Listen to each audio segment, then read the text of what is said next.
Okay, we're going to start lying on our backs in Shavasana.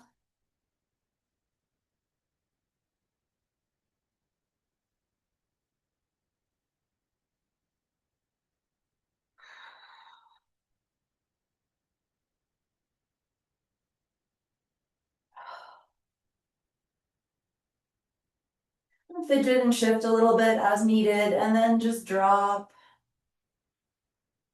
Let your body settle and sink and spread.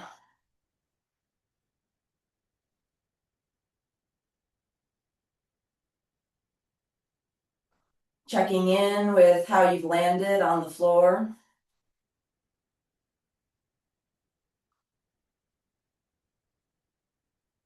Noticing differences in the two sides of the body.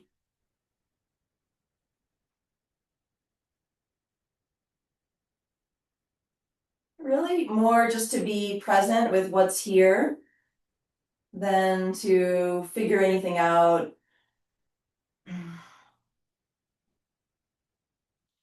So we're just noticing with fresh eyes.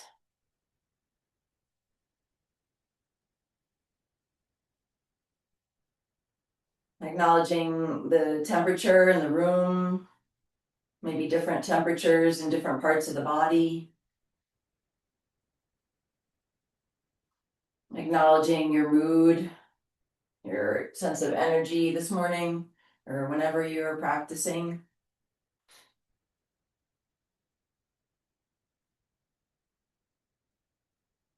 Noticing the river of breath as it moves through you.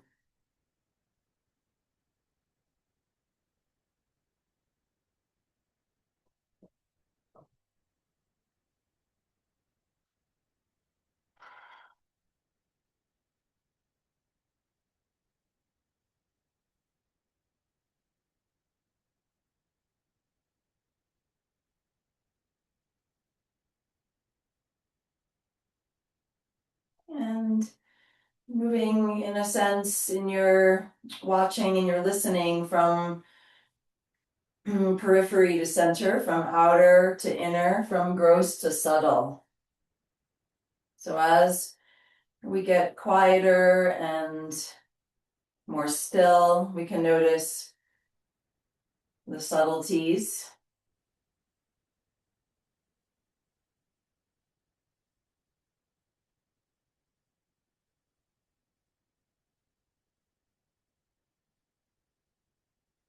The little micro shifts that might be occurring as you relax.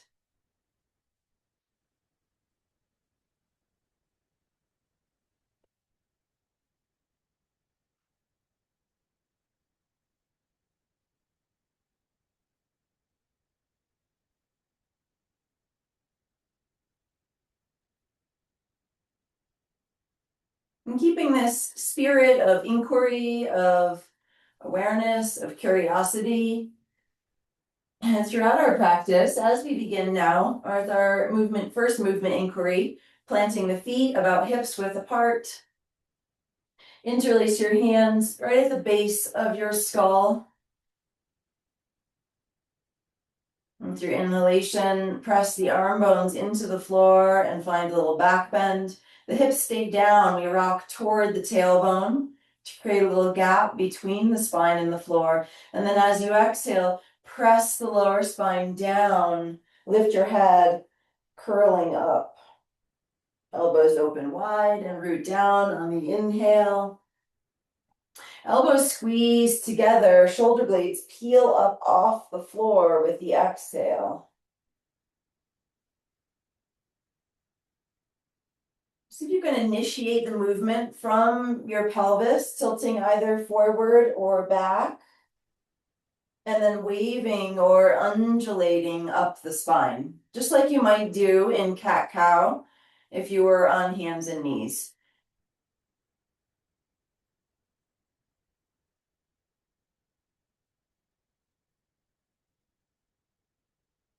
That might cause you to go slower, to move differently than you normally do. Maybe we're normally initiating the head lifting and then the lower spine rooting. So one way, not wrong or right, just different.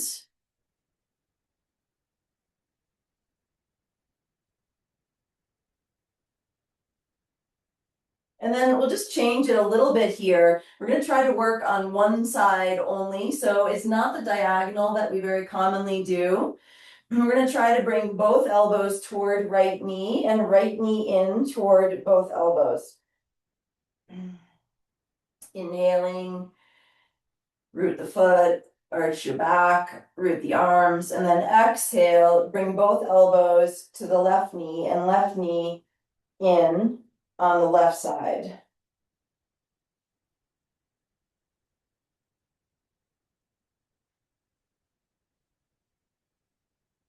So it's almost more like the same side elbow is going to the knee rather than the opposite elbow to the knee. I mean, both elbows to the knee, but this more kind of just half the body approach versus across the midline approach.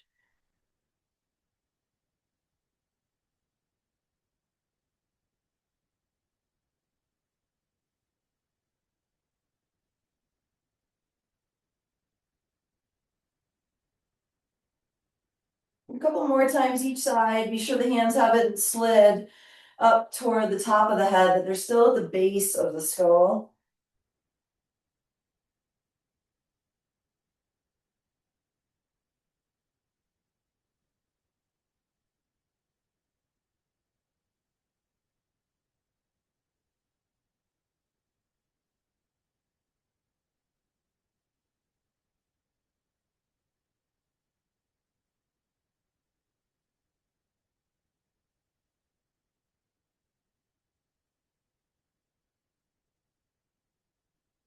After your second side, let's keep while the left foot planted, the right leg straight, and the hands still cradling the head. The right leg can be completely passive and relaxed. We'll rock to the inner edge of the left foot and reach the left knee away from you. So actively lift the left hip and squeeze the left glute and push the inner edge of the left foot into the floor. And then coming back to center, the whole foot is planted and the knee points up.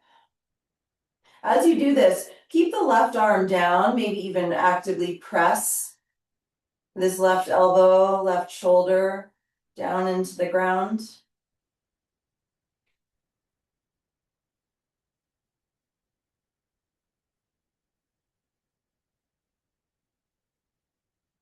Let's add a little side stretch here. It'll be a side bend to the left. So as you rock to the inner edge of the left foot, slide the left elbow down toward the left foot. And then sliding back to center. Let's do the movement on the inhale. So right elbow slides overhead. It's the right side that's lengthening. And the left waist that's compressing, shortening.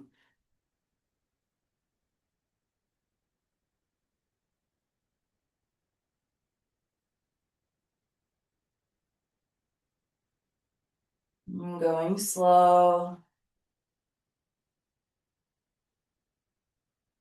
Make it work for you. That might mean a smaller movement, a slower movement, just part of the movement.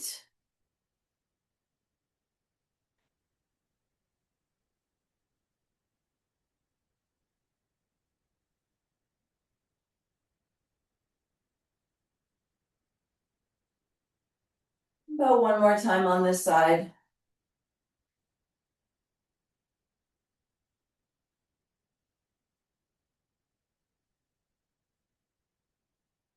Once you're back to center, slide the left leg straight, plant the right foot.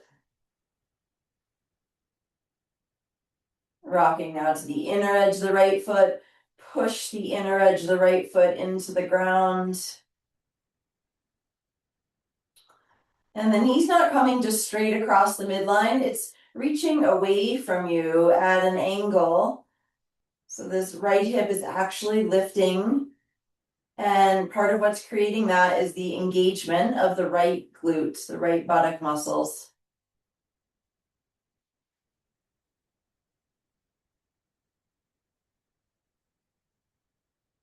When you feel ready, adding the side stretch. So we side bend to the right. Right elbow slides toward right foot.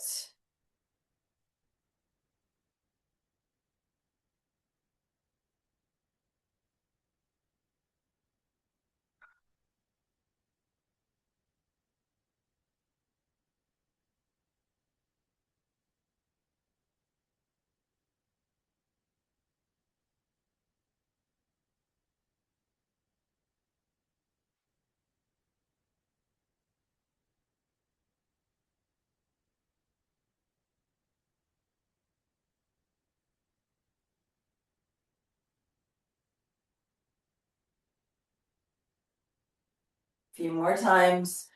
Try not to push force all the way to your fullest stretch. Leave a little kind of space for ease.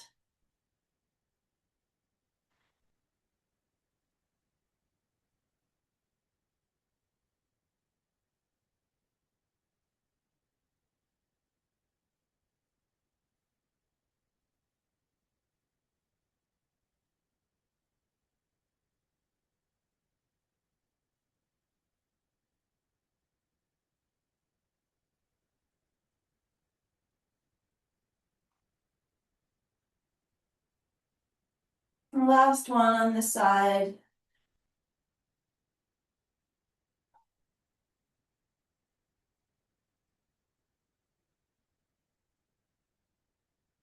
Once you're back to center, you can stay at the base of the skull. We plant both feet again.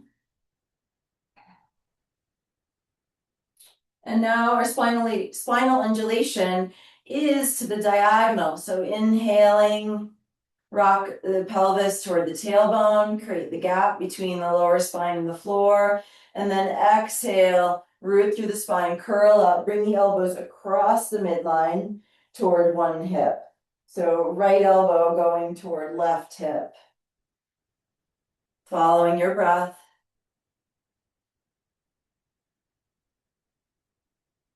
If you'd like to bring the knee in toward the elbows, that's a possibility.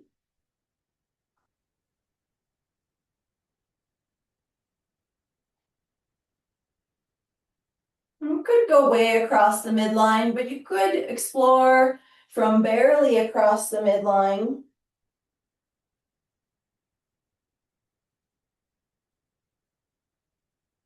Be sure to give yourself that full inhalation.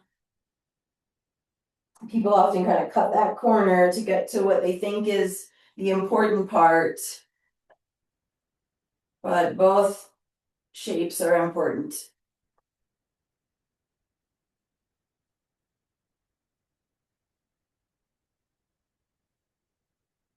Could always make one end smaller if the arching or the rounding, if one of those feels more nourishing for you.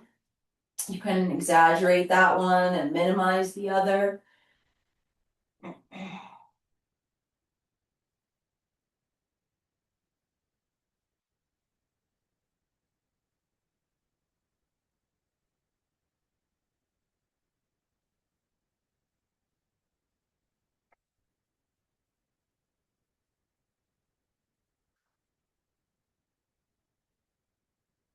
And then one of these next times, we'll keep both feet down.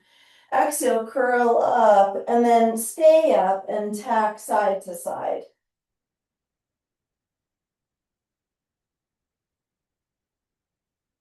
Elbows toward one knee or hip, then the other.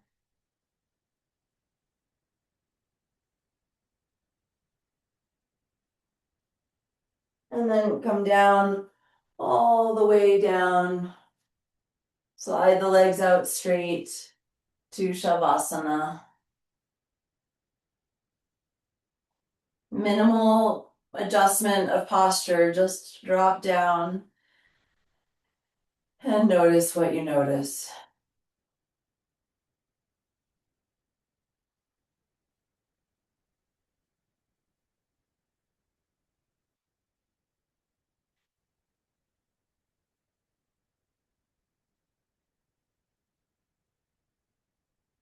Bring the knees in toward the chest. And then cross your shins. This is Supta Sukhasana. We cross at the shins. And if it's available, take hold of your feet. So the feet are working toward being in line with the knees rather than crossing at the ankles, if you're able to kind of tighten that up. And then try bringing the elbows toward the floor as the method for bringing the legs closer to the trunk.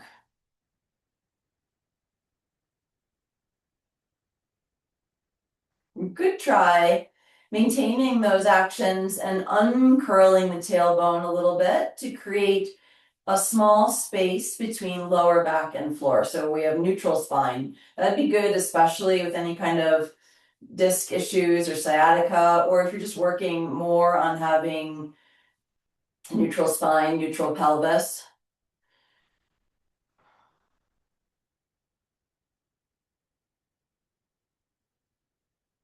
Okay, now whichever leg is closer to you, you're gonna let that foot slide down toward the sitting bone. So it's not a big movement, just from the knee, from the foot being more in line with the knee. Slide that foot closer to the hip or sitting bone, the leg that's closer to you. Okay, and then the leg that's closer to the ceiling, we're gonna make more like happy baby. So you can switch which hand is holding which foot. So we've got this kind of weird shape with that top leg in happy baby and the bottom leg, foot near the sitting bone. And maybe that knee now moves away from you. Try to absorb your front ribs into your back body.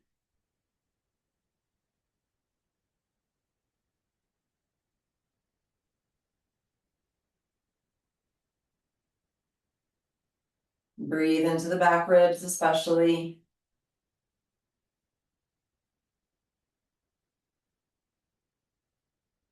And then release. We're coming back to our cross-legged shape, but switching the cross of the legs. Do your best to cross at the shins versus the ankles. Taking hold of your feet. Drawing the elbows down toward the ground. Just get what you can. If you can't get the feet, you can hold maybe the thighs or use a belt or a towel. Be sure the feet are active here, so feet are flexed. Inner ankle open.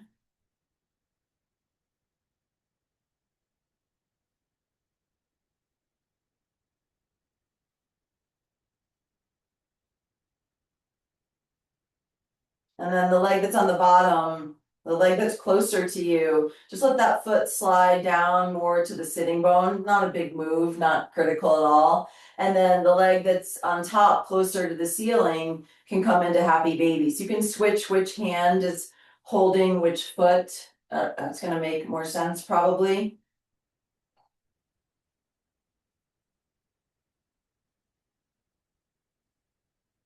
Be with your breath, make it more about your breath.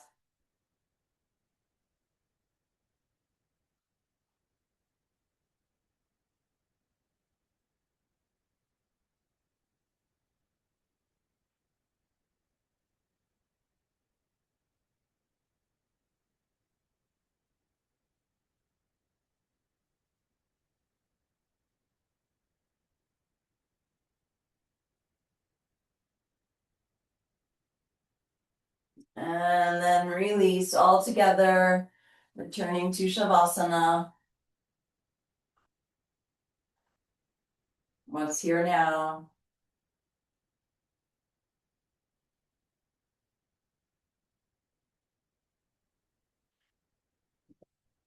Okay, we're gonna roll onto our side. You pick the side. You might want to have your belt handy. And you might want to have a blanket underneath your head. We're gonna start with the knees tucked in toward the chest.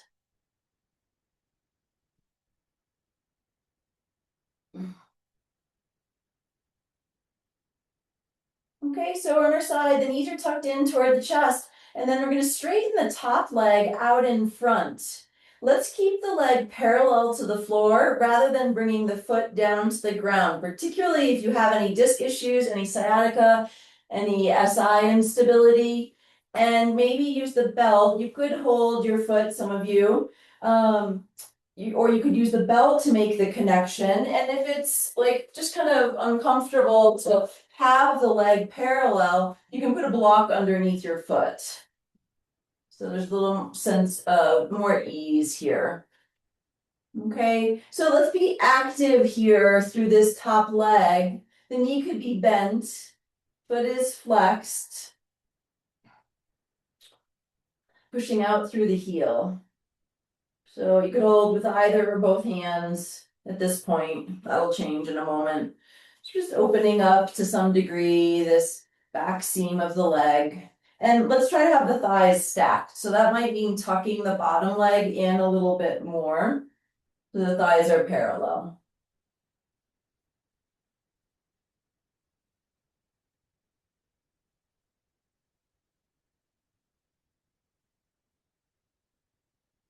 From here, we're going to have some kind of connection, or at least that's my suggestion, with the top hand and the top foot. Maybe that's by way of the belt. And we're going to keep our view of the foot. So we're not going to move the foot out of view as we bend the knee. So it's like we're trying to bring our foot in line with our ear. It's like a pigeony shape. And then re-extend the leg out in front. And let's repeat that a number of times. So I'm rolling a little bit toward my back. Don't resist that. And we're trying to keep the shin, possibly, parallel to the floor.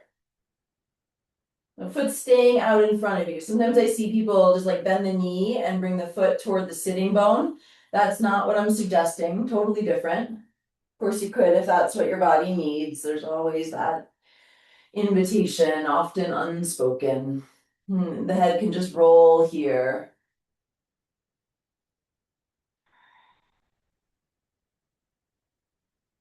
A couple more times. Just kind of a pumping action.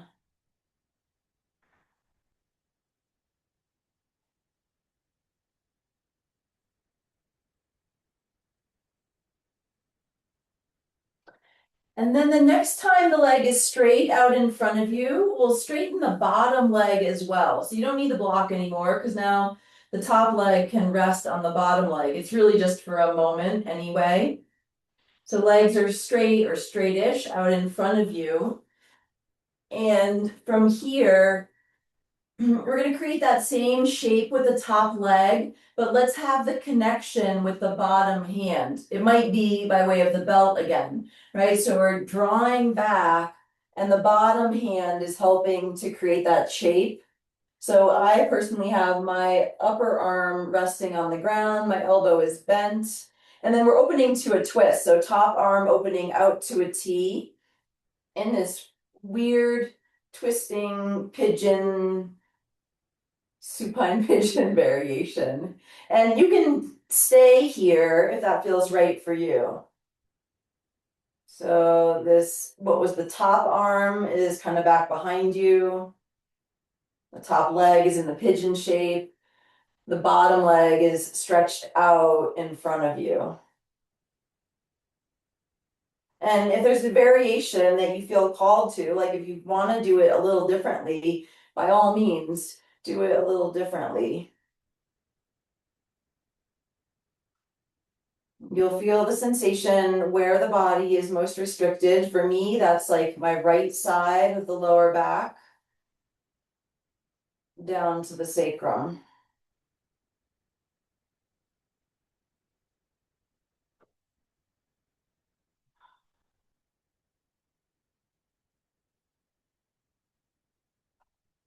Let's take one or two more breaths here into the places of most resistance.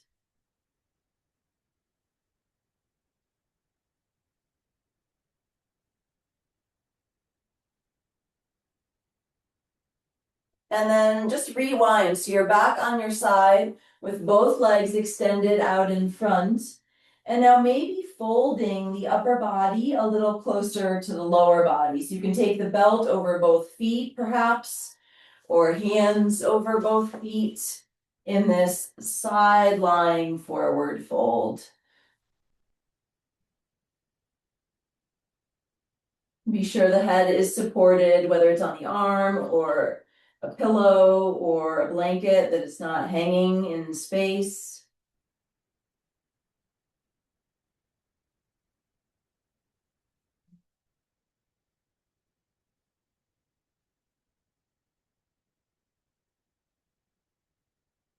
Okay, now if you're using a belt, take it around the bottom foot, and we're connecting bottom foot to bottom hand. Bottom foot to bottom hand, and then top arm and leg stretch up toward the ceiling. That foot plants in line with the sitting bone, and the arm opens out again to a T or cactus or something like that. So this bottom leg is stretched out in front of you, and the other foot is planted in line with your sitting bone, trying to let that shoulder drop down to the ground, belly turning away from the outstretched leg. And both legs can be active here. So the extended to the side leg, that could be bent, but you can still flex the foot, or the leg is straight. And the planted foot, try pushing the foot into the floor, squeezing that glute, driving the knee forward. So the hip actually lifts a little bit more up away from the ground. Focusing on the breath.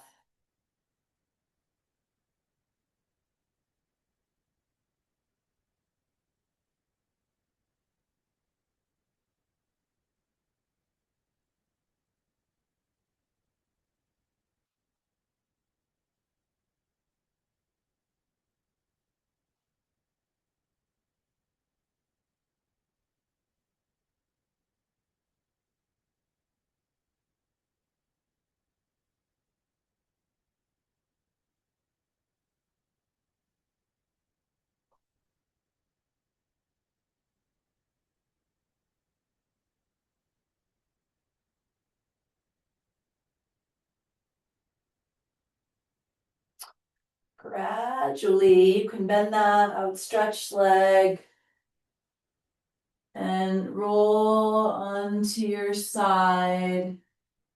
And then let's go onto our backs in Shavasana before we check out the second side.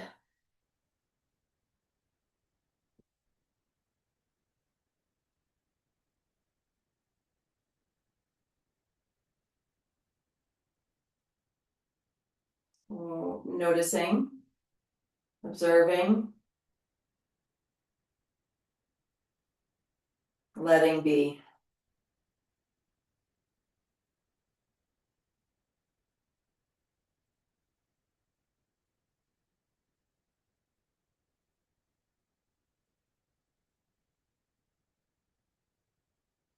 Okay, whatever your second side is, rolling onto your side, knees tucked in toward the chest.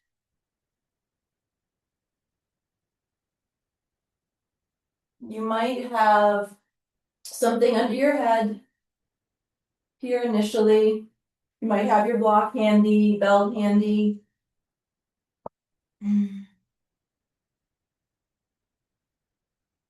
Okay, so we're going to straighten the bottom leg.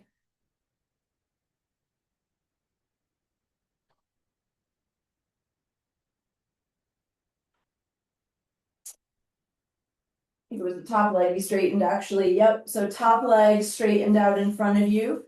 Thighs are parallel. You can put the block under your foot in order to create a little bit more balance, the sacrum. And we're bringing up a stretch through the back seam of this leg. So it's top leg out in front, bottom knee tucked in. Push through the heel, even if the knee is bent.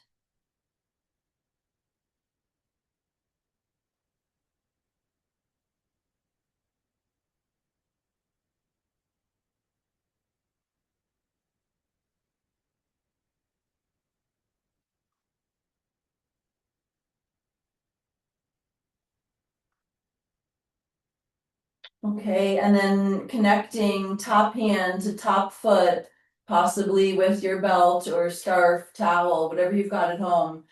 And from here, we bend the knee, draw back like you put it in your armpit or next to your ear, and then re-extend the leg out in front. So we go back and forth.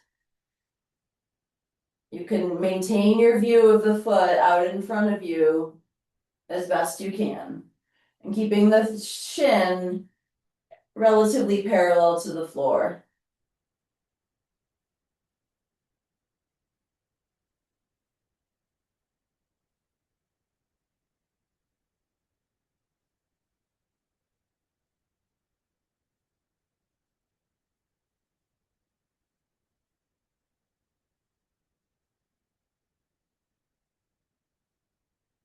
A few more times, really tracking sensation. It might be in places where it's a little surprising. I'm feeling it in my bottom adductor, my lower leg, inner thigh.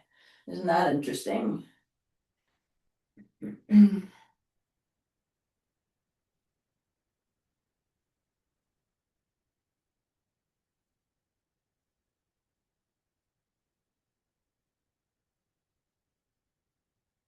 Okay, then the next time the leg is out in front of you, let's keep it there for a moment and we'll extend the bottom leg underneath it.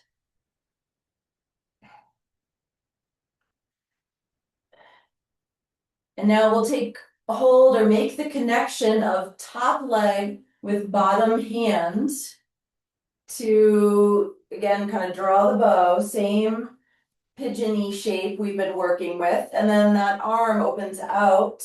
So we've got this twisting element, the belly turning away from the legs.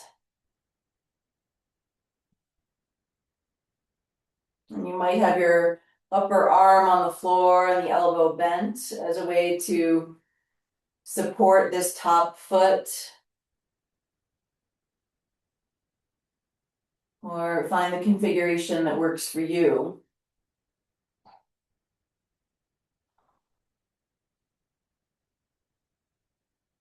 Breathe through your body.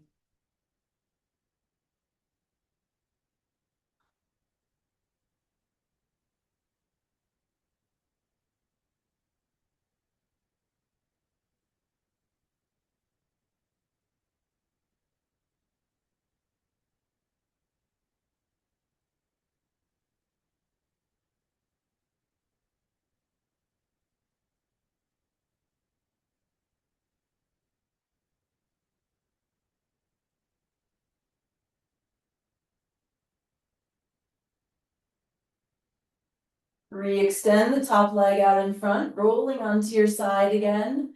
Maybe taking the belt around both feet or holding over the tops of both feet. Folding, it's a forward fold on your side.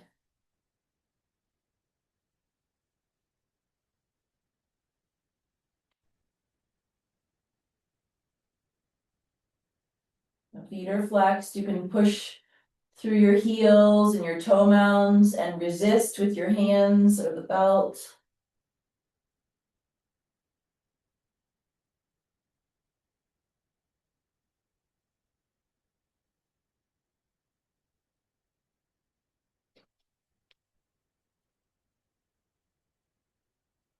From here, we'll have the connection of bottom foot and bottom hand with that leg out in front, bottom leg out in front of you, reaching top arm and top leg up toward the ceiling. And then plant the foot in line with the sitting bone and keep opening that top arm out to a T. Turning the belly away from the outstretched leg. Get that little push-pull opposition with the outstretched leg, foot, and hand. And the foot that's planted, you can press the foot into the floor, squeeze the glute, and reach the knee forward away from you.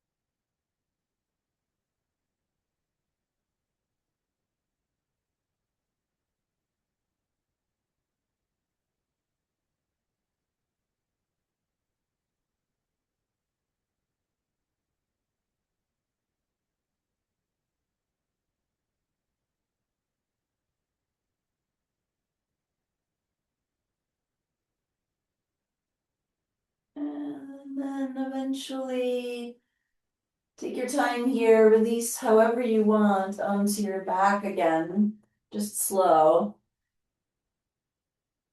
It's important not to release quickly out of any kind of deep stretches. Going back into Shavasana.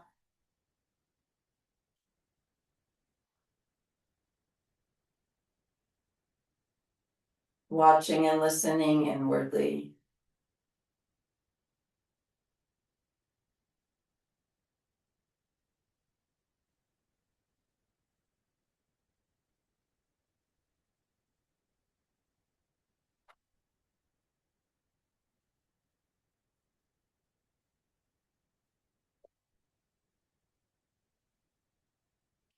Let's plant both feet again.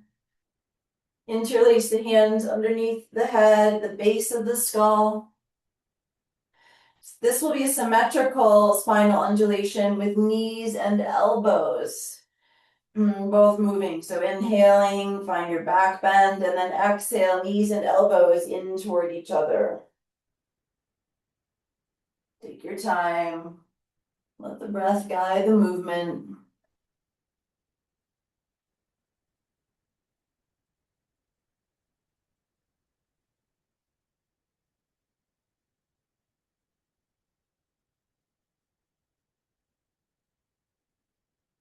You can even press the feet into the ground a bit on the inhale. See how that changes things.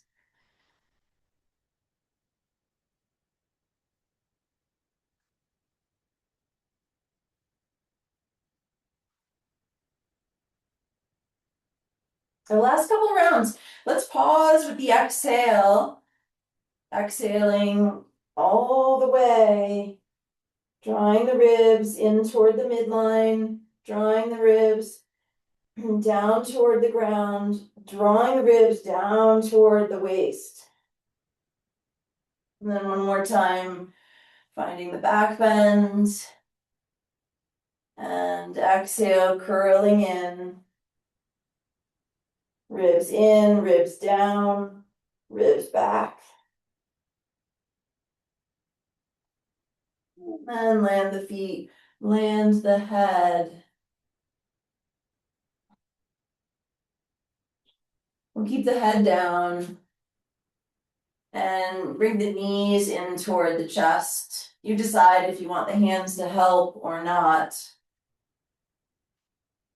Let's try uncurling the tailbone a little bit, moving more toward neutral pelvis. Maybe the knees aren't in as far as a result. So a little space, just little, not big, small little space underneath the lower spine, between spine and floor.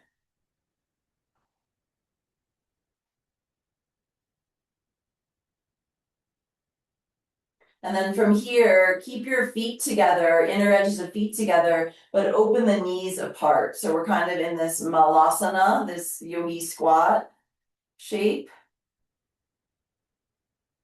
Front ribs down toward the back. Here too, you can rock a little bit toward the tailbone.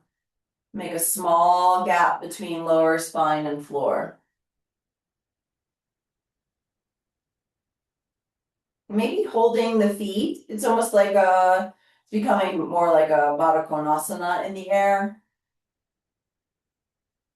No mega technique here, just creating more length through the inner thighs.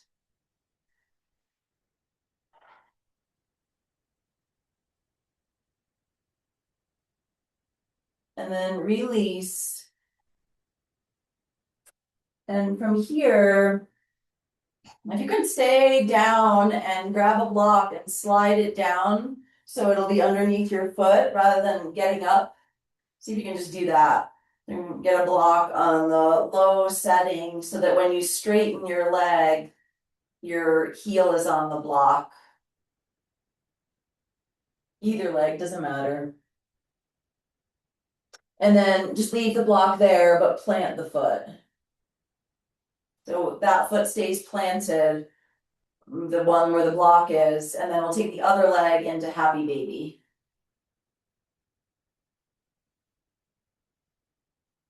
You could take hold of the foot with both hands, perhaps.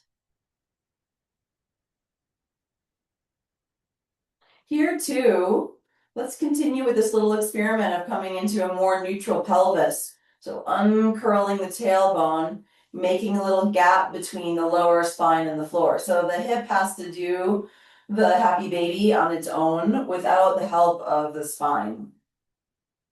Front ribs down. You can stay right here or straighten the downside leg so the foot is on the block.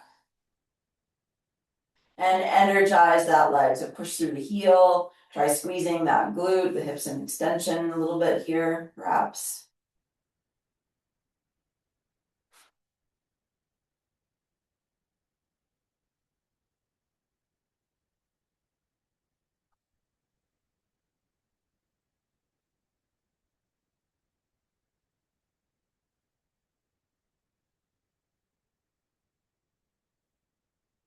Release the happy baby leg, plant that foot, slide the block over so it's ready for the second side. And then plant both feet for a moment to feel center. Okay, here we go. Second side, happy baby, Ananda Balasana, just that one leg. Make a little gap between lower spine and the floor. So your pelvis is more neutral. So neutral pelvis would be pubic bone and the frontal hip points level. So you might be able to get there.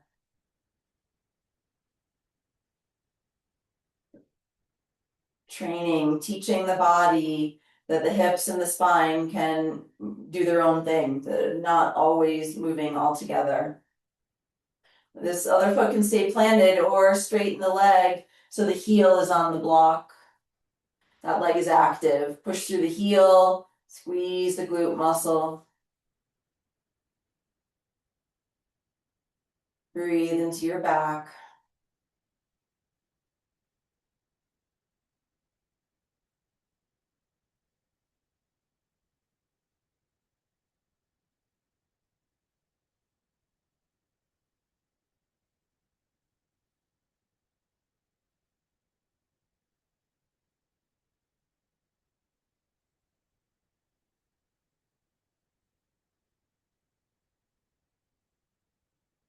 Planting the foot with that straight leg, and then the other.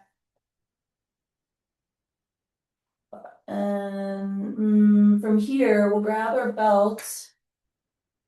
We're almost done with our floor sequence here. Supta Dandasana. So use your belt, towel, t-shirt, anything you've got, so that the legs can be vertical.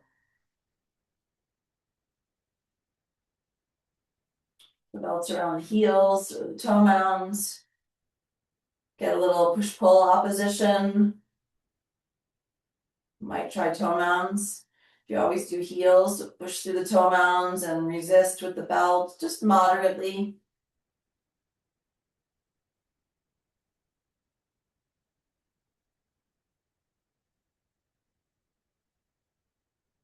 And let's bend and straighten a few times. However you want, bend the knees and then re-extend the legs just to the vertical a few times.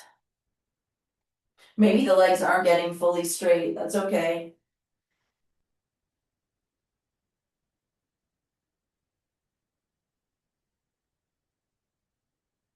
And then next time the legs are straighter, check out your pelvis and notice if the pubic bone is up relative to your frontal hip points, your ASIS. So make that little gap between the spine and the floor and find that flat triangle table. Maybe you had to move the legs away to do that. See if you can maintain that neutral pelvis and now bring the legs in as much as you like.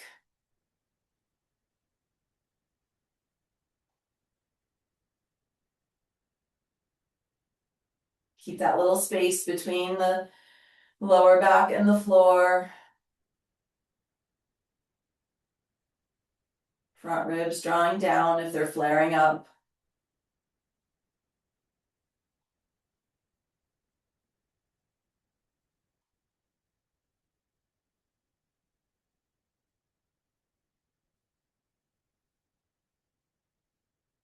And then release all together. And set your belt aside. Slide the legs straight. And rest.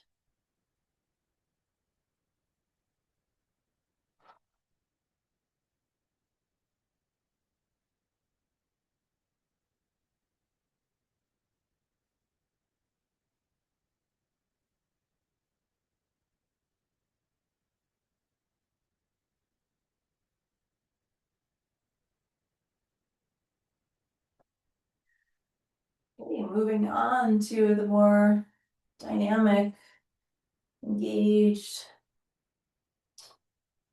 portion of our practice. So bending your knees, roll to your side. If you've been working on a carpet, grab your mat. If you had a blanket on top, let's remove it.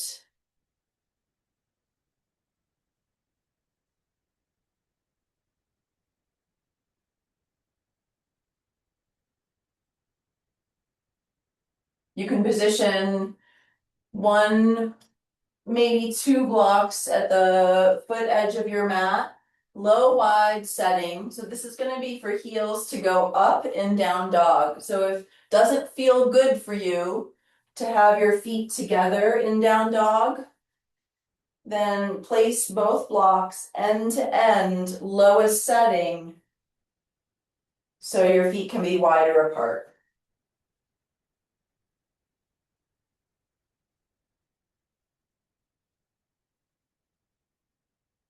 Okay, so heels are up, toes and toe mounds are down, in downward facing dog. So we're getting a little more elevation here than we might normally. Lifting from the belly up.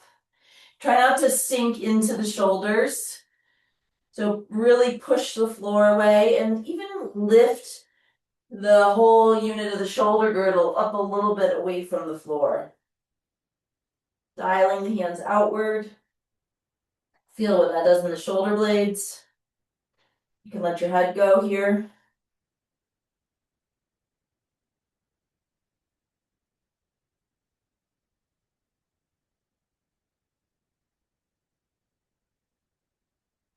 Slow, steady breath. Knees can be bent for sure. If you're getting any rounding in your spine, then I strongly recommend bending your knees.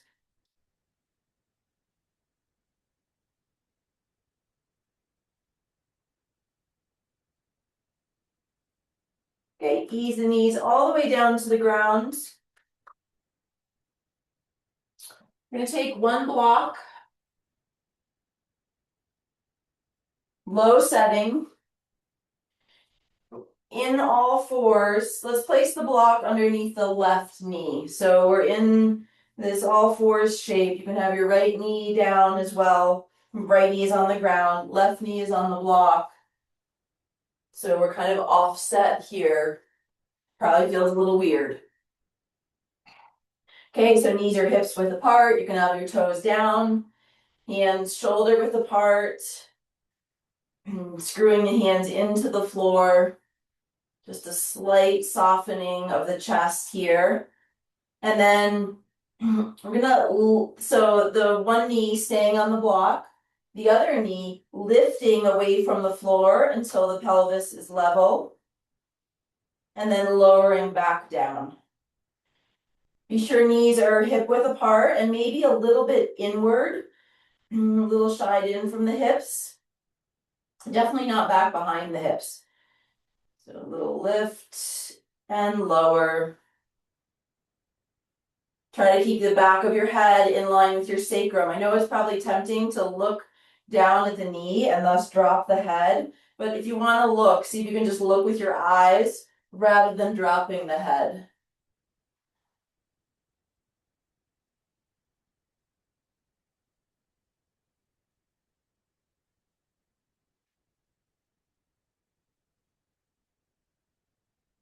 And then the next time the knees are in line so that one knee is not on the ground, the other knee is on the block. Draw the rib cage in toward the back. Make sure your abdominals are engaged. And then try stretching the leg straight back. Keep the pelvis level, so not lifting the leg a ton in order, and then thus losing neutral pelvis. We're pushing the floor away with both hands, maybe extending the opposite arm forward. Head in line with the rest of your spine, so lift the back skull up away from the floor. Gaze is down, like probably between the hands or at the top edge of the mat. Push the floor away with the hand that's on the ground. And then coming back, ease the knee all the way down to the ground. Let's just do that a couple more times. Lift the knee away till the pelvis is neutral, and then lower it down. Watch the head that you're not dropping it. And then next time the head comes, or the next time the knee comes down, we're going to switch so the block is underneath the other knee. Knees just a little shied in from being directly under the hips.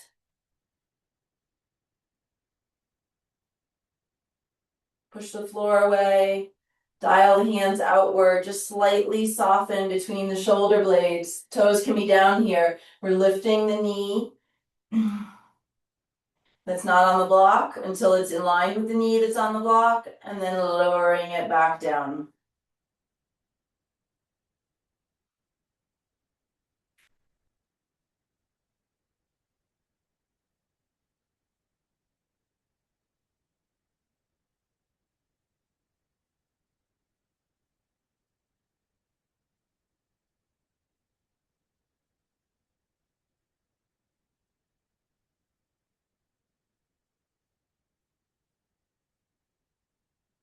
Next time the legs are parallel, we'll straighten the leg back. Other knee is still on the block.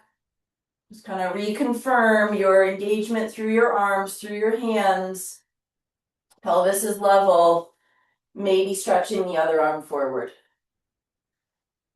Don't let the head drop. If you're not sure, you can bring your hand to the back of your head, and we could probably all benefit from a little bit of pushing the head back into the hand. That's better.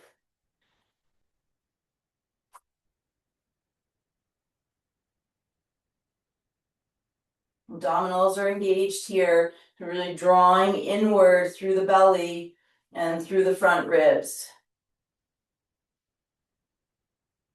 And then bring the hand back down, bring the leg in line with the other leg, and then repeat. Slowly lower and lift. Just a couple more times.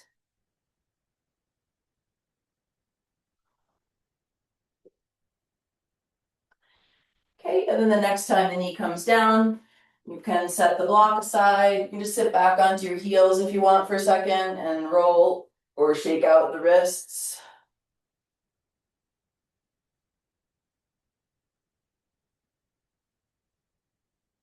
Okay, and then we're going to come into a lunge with the left foot forward.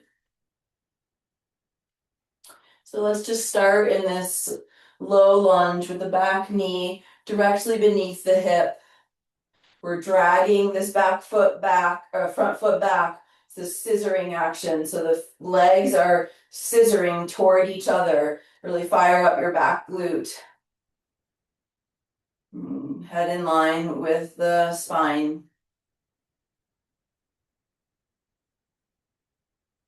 And then we'll bring the hands down. Let's bring the hands to the inside of the front foot. So you can, if you need to, adjust that front foot out to the side a little bit.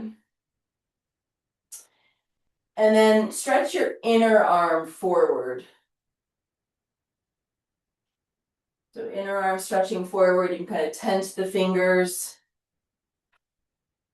You might like to come onto the outer arm forearm. I've got my forearm on a block because I don't want to ground and collapse here. So keep stretching your chest forward. Let's keep the head in line with the spine.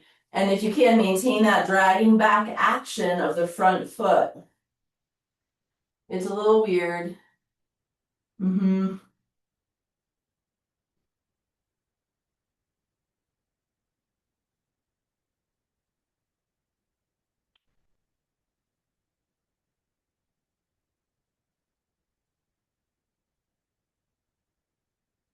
Okay, we'll keep the legs as they are. Come on up again. This time we're gonna twist. So left foot is forward. Bring your right hand down, maybe to a block. Could come to the floor, but just check, see if you can tell, like, you're starting to round or drop the right hip in order to get the right hand down.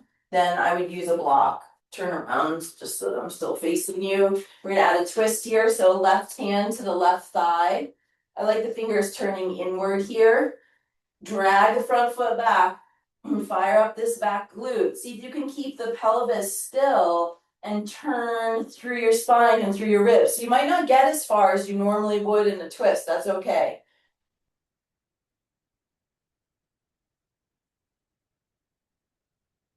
So legs are really active here. You can kind of lean the torso back a little bit.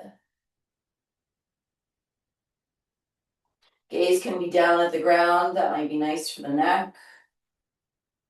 I'm applying a bit of pressure with the left hand in to the thigh.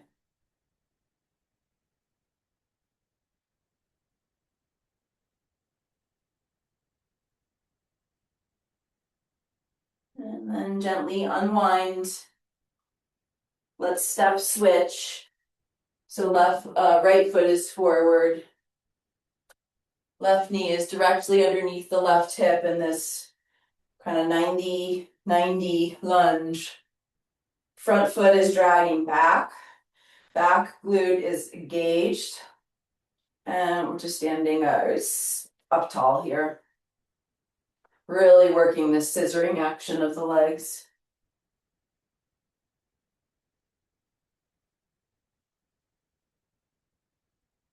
And then coming forward here onto your fingertips and stretching the inner arm forward. Inner arm forward, keep dragging, digging front foot into the mat. You might come down onto your left forearm. Just be mindful of what that does for your pelvis. So we're not going to compromise the level pelvis for depth.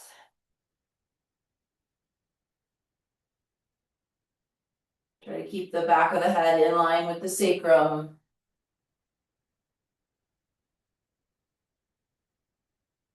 The gaze is down.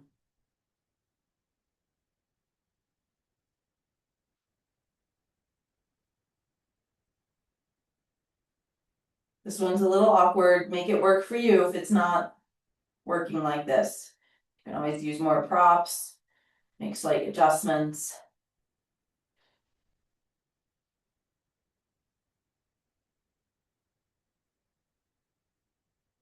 Okay, coming back up. Right foot is still forward in our lunge. Maybe bringing left hand to a block or the floor. If you have to tip or round to get to the floor, use a block. And then the right hand is on the right thighs, with the fingers turned inward.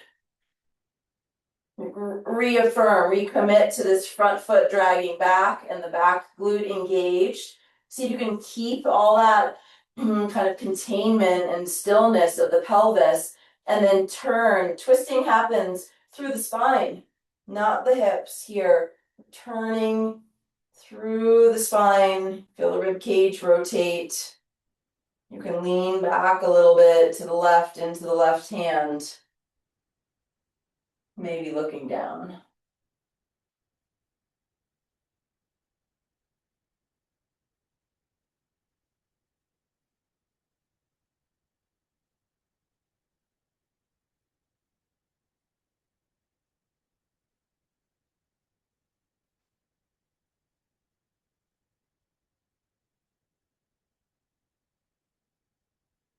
Unwind your spine. Step back or press back. Downward facing dog. Thinking more, almost like more up than back. Up with the hips, up and back.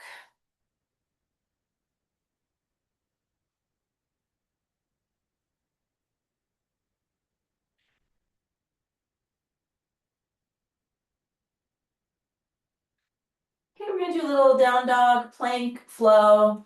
So with your inhalation, shift forward to plank, upper push-up position. Try not to sag the hips, squeeze your buttocks, and then exhale from the low, low belly, lifting up, down dog. Take your time here, go back and forth a few more times. Gaze comes forward between the hands in plank. We're still dialing the hands outward. And exhale, head can hang. Gaze goes where it does. Push the floor away, down dog.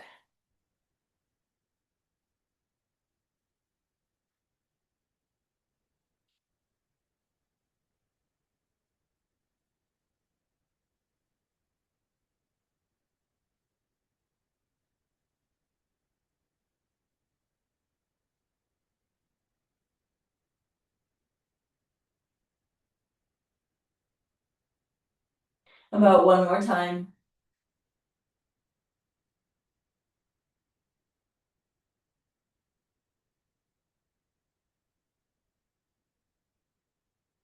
And then from down dog, lower your knees to the ground. We're gonna come to sit. If Hiro Virasana works for you, go for it. If it doesn't, you can sit a different way. We're not gonna be here for very long, but you definitely wanna be able to be upright, not fighting your seat.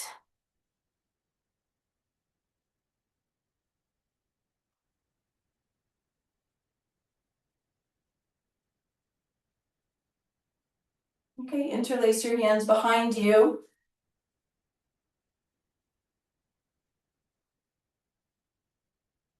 Let's keep a little bend in the elbows. Keep your chest lifted. Lift your hands up away from your sacrum.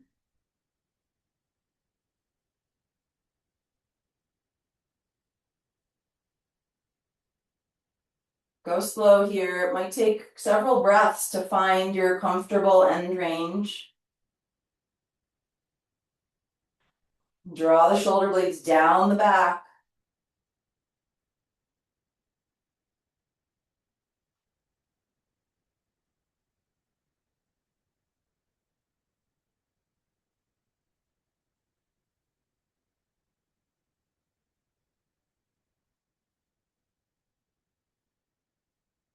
Last couple of breaths here.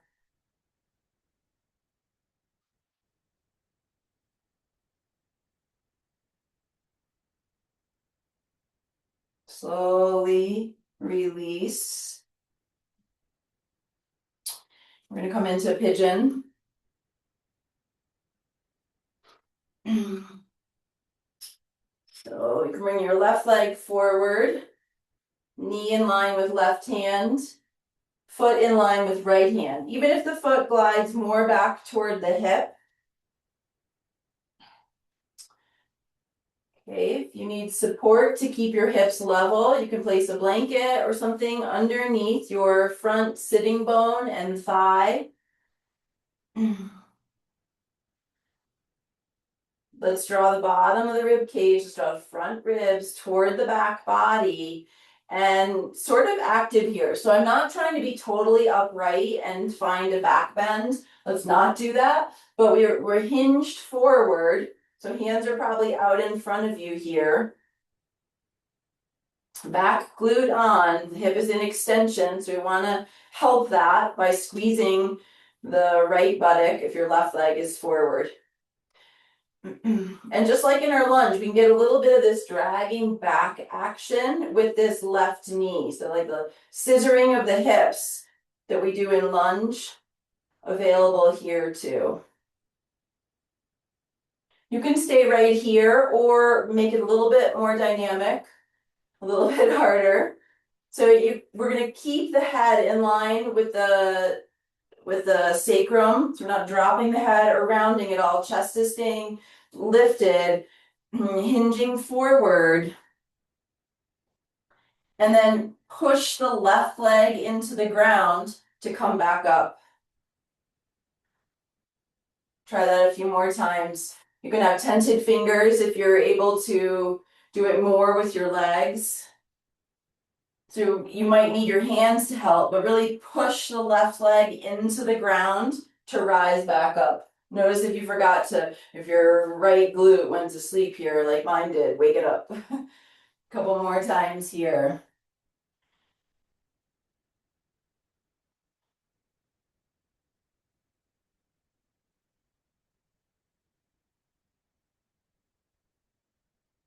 So really using the legs into the floor to bring you back up. And then we can come down maybe onto your forearms, but still keep the chest lifted, still keep the head up, not crunching the neck, but not dropping. Try pushing the floor away a little bit with your forearms, so we're not sinking into the shoulders. And maintain some of the engagement with your legs, particularly the back glute.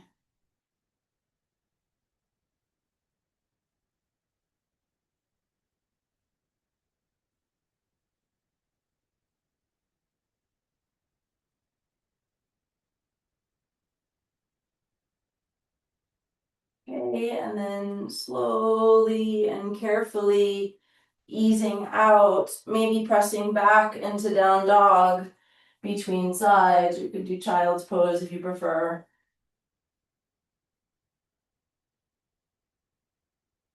Drawing length through the spine.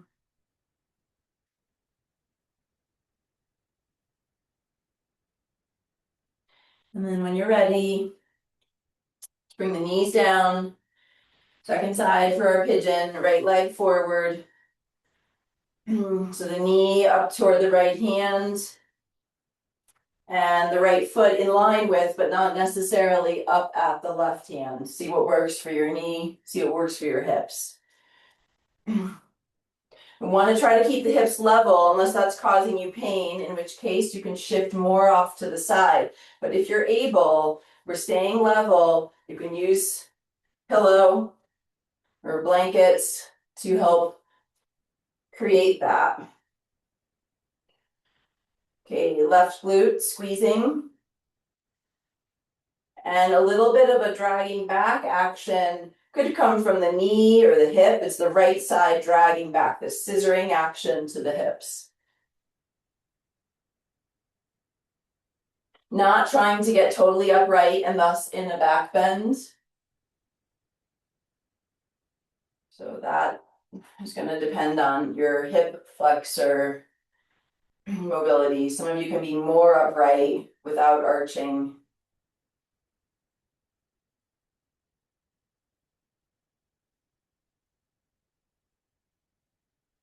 We can stay here or add this dynamic movement. So we hinge forward without dropping the head, keep your chest open, and then push the right leg into the floor to come back up. Maybe you can be on tented fingers, so there's more work coming from the hips and the legs. Or maybe your hands need to help more, that's fine. But really try to do as much as you can to come up by pressing the front leg down.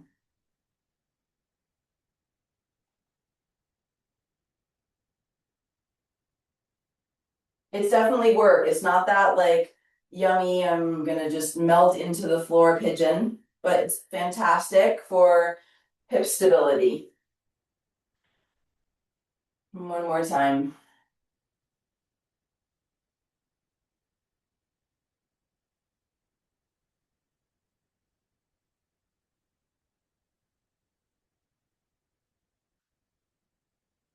And then perhaps coming down onto the forearms and relaxing a bit without collapsing. So a little bit of pressure of the arms into the floor so the shoulders don't collapse. Head still in line with the rest of the spine. chest open. And you can maintain the engagement through the hips and the legs a little bit.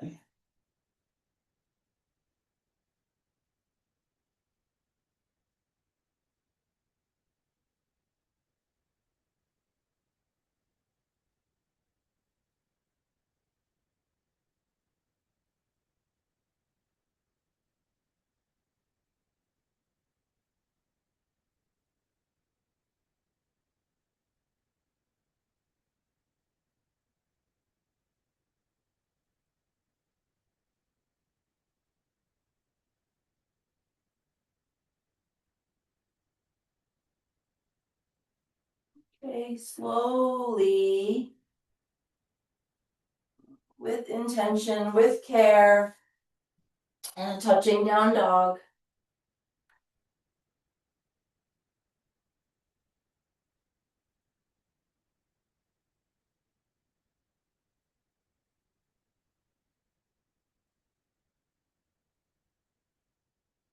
And then come back down onto your knees, grab a blanket.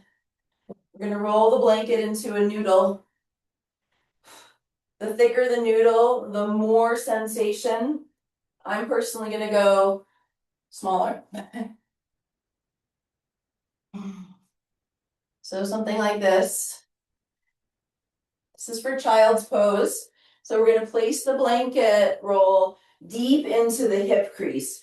You can kind of like walk up your spine a little bit to seat the blanket below the ribs into the hip crease. And if your blanket's long enough, you can tug on each end of it, each end of the noodle, dragging, drawing, pulling back in order to kind of just seat the blanket a little bit better. And then if you've got something to put on your underneath your head, that might be nice.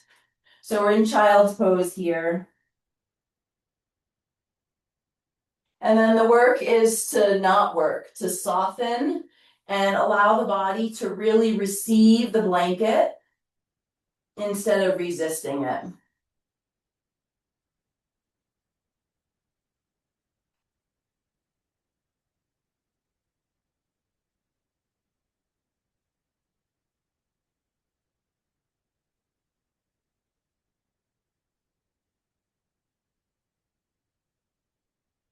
Breath is in the foreground.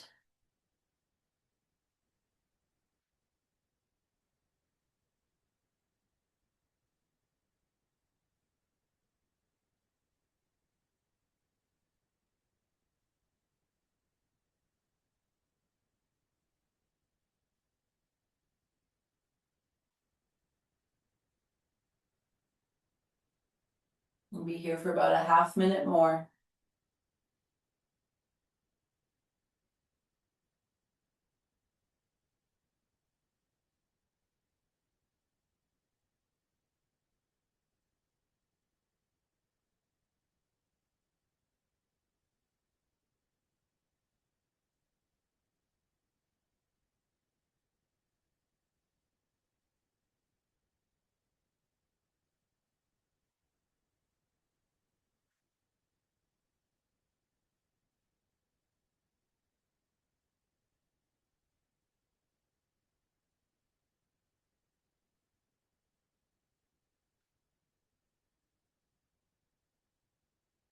And then very slowly, you can roll up here from the base to the head.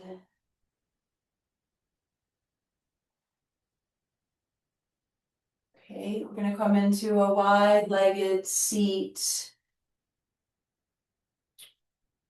It might be a wide-legged forward fold, and you might support your head. If you've got any sciatica, any disc issues, I would not fold forward. I would stay upright or even lean back onto the hands a bit. You can also sit on the edge of a blanket in order to find your neutral pelvis. So is the pubic bone and the frontal hip points now vertical? What tends to happen is we tend to rock back. So if that's happening for you, elevate your sitting bones in order to find that neutral pelvis. Okay, so you might stay upright, you might lean back, focusing on really elongating your spine, or if it feels right to fold forward, hinge. Let's keep the back skull in line with the sacrum and the chest kind of lifted, and then maybe you can create a little platform for your head. Make the platform come to you rather than dropping the head to come to the platform.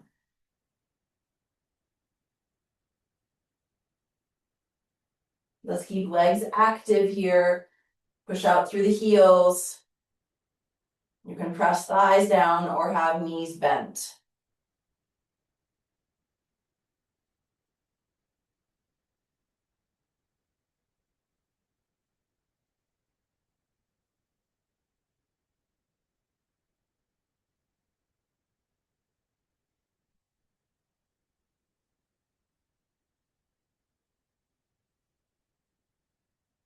Long, slow breaths.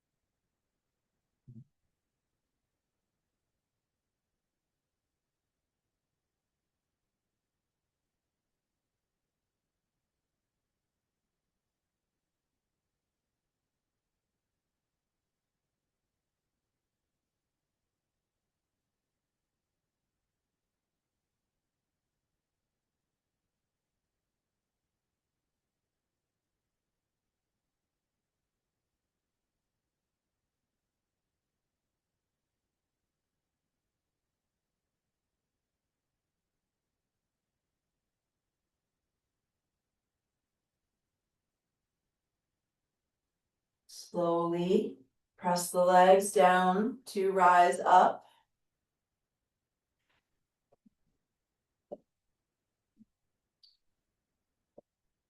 Okay, one more seated shape.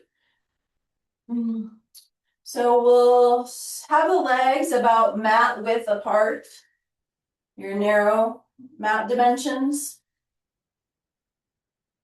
Okay, and then same setup, same suggestions. If you've got any kind of disc issues or sciatica, I would stay upright. Really working on long spine. If those aren't issues for you, maybe folding forward. Again, let's find that pure hip hinge first. And then when you hit your comfortable end range, see if you can build something to support your head without dropping the head to get to the platform. So if you can hold your heels, don't compromise this length of your spine in order to get that grip. You can hold higher up your legs if you like, or the arms can just be comfortable at your sides. Knees can be bent, toes point up.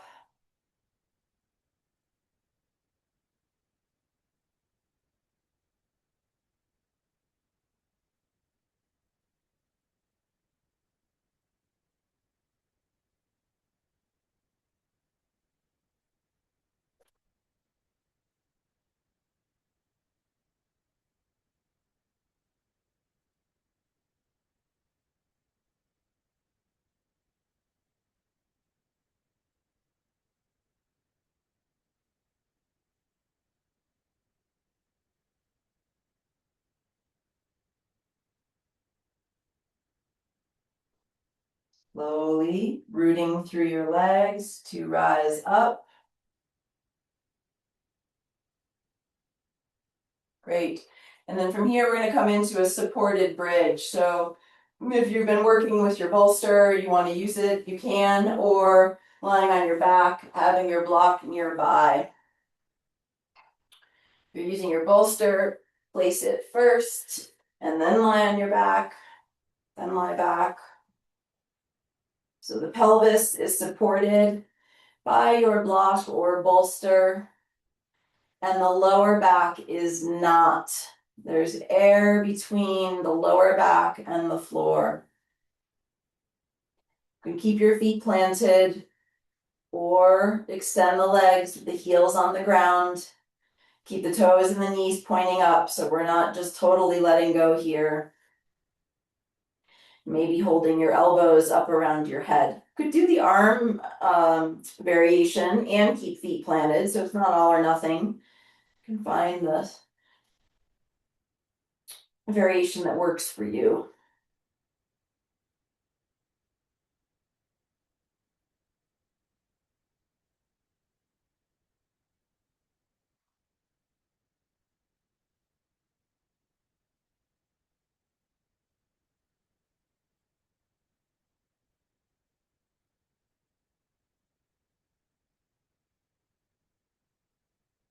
Long, expansive, kind of like a wide breath into the back ribs.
And gradually transitioning out, bring the arms down, plant the feet again. If you've got a bolster, when you lift the hips, you can just slide it down so it's underneath your thighs.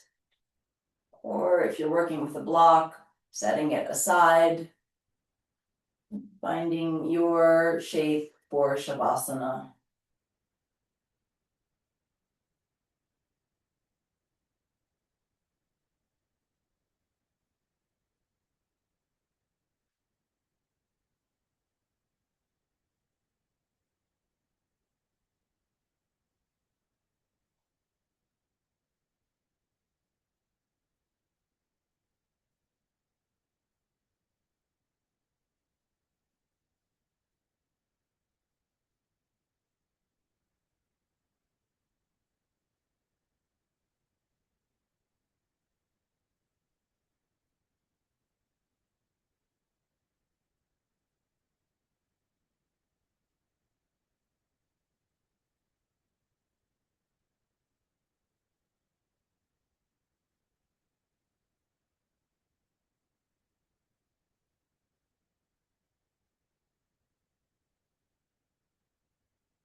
We're coming back into the river of breath.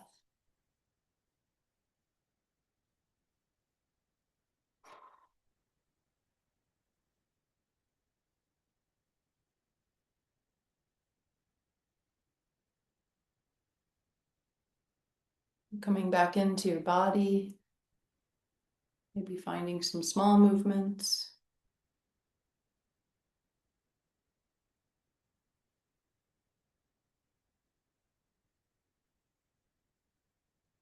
And then when you're ready, if you're ready, gradually rising up to a seat.